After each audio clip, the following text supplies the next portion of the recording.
Welcome back to the channel where we better understand supply chain management and operations. Today we're learning about the relationship between material requirements planning and capacity checks. They work closely to ensure that the production schedules are feasible and that resources are effectively utilized to meet demand. Here's how they interact. First is the input from the MRP.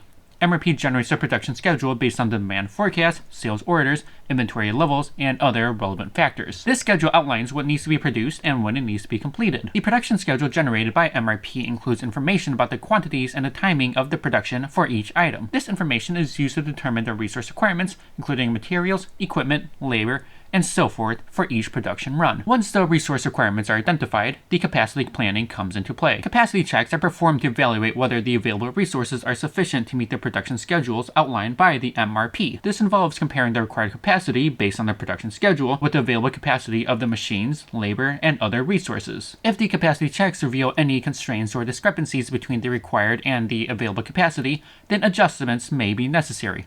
This could involve shifting production schedules, reallocating resources, adjusting inventory levels, or investing in additional capacity as needed to ensure that the production requirements can be met on time and in full. Capacity checks provide valuable feedback to the MRP system. If the capacity constraints are identified, this information can be used to refine future production schedules and resource plans.